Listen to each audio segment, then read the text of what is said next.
yi fi nekk. Donc monsieur le président, Mbacké Bawol dafa nekk dëkk bi nga xamante ni dañ fa yor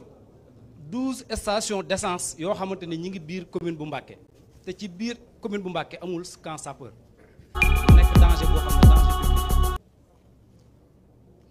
Monsieur le président, léegi Serigne Mbacké wax na waxu stade bi ñaari nit ñoo fay liggéey. Je parle sous le contrôle des jeunes de Mbacké ñaari nit ñoo nekk ci biir stade ba di liggéey. Monsieur le président de la République, lycée pour ñu am ko ñun la jeunesse de Mbacké il a fallu ko am lycée muy lycée de Mbacké te lycée de Mbacké bi ba léegi amugul tur te c'était sous l'ère de Serigne Saliou Mbacké ñu doon demandé ñu tuddee ko Serigne Saliou Mbacké yàlla na yàgg la yokk ay leeram te taas ñu ci barkeem. Monsieur le président de la République, transport Mbacké 74% élèves yi jànge Mbacké Touba la ñuy jógee 74%. mu nekk problème boo xam ne c'est catastrophique xale yi bu ñu wàccee ci oto Touba Mbacké yi la ñuy lang oto yi di leen diri. On a interpellé toutes les autorités administratives, politiques, religieuses du département pour le cas boo ñu mënoon a jàppale si wàllum transport pour mën a jëlee élèves yi Mbacké di leen yóbbu Touba ñu ñibbi ci seen dëkk yi dina nekk lu baax a baax. beneen bi fàttewu leen ne waa Sénégal gépp ñun ñoo yor le meilleur enseignant du Sénégal de même que en Afrique lycée ba muy jàngee boo fa demee monsieur le président sa yaram day daw ay jaan ñooy génn ci lycée ba chaque année. Donc Mbacké soxlawaat na beneen lycée monsieur le président de la République xale bi nga xamante ni loxo moo daggoon ci lycée bi jàng na ba pare mi ngi Mbacké amul sax xëy te jàng na Gaston Berger ba pare mi ngi Mbacké di taxawal foofu. Monsieur le président de la République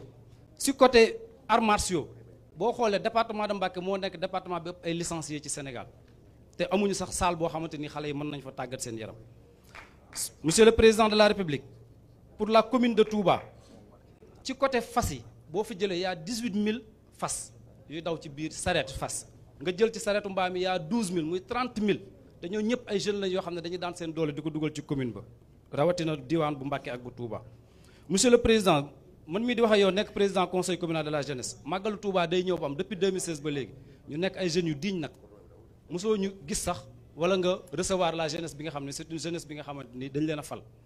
mosuñ la sonal ci lu demee côté boobu. di la remercier ci li nga xamante ni ñun ñoo ko porté woon muy ànd soppi ndoxu Mbacké Bawol te nga def ci affaire bu am solo man maa nekk vice président ànd soppi ndoxu Mbacké Bawol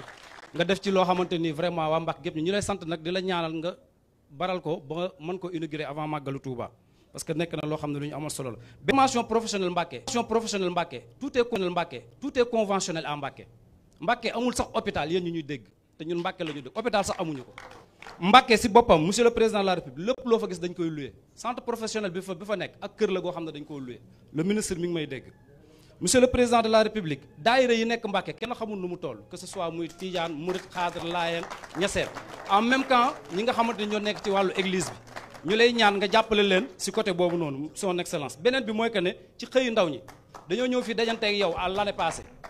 nga dajale toute la jeunesse sénégalaise ma la ciy wax ak sa courage parce que aussi nit bu defee lenn li te c'est pas facile nga ñëw ñu am benn doléance bu ñu def doléance bi ñu ko defee nga daal di jël ay jeunes au niveau du département de Mbacké si xëyu ndaw ñi plus de 505 jeunes mais ñi nga xam ne ñoo la fay teewal di la fa liggéeyal si département bi seen liggéey dafa des beneen financement bi ñu dugal biir Mbacké nit ñi koy lekk nañu fay xaalis bi son excellence il faut sanctionner les gens parce que la jeunesse a besoin d'être financée merci jërëjëf. Merci beaucoup donc très rapidement dañuy jox kàddu gi ki nga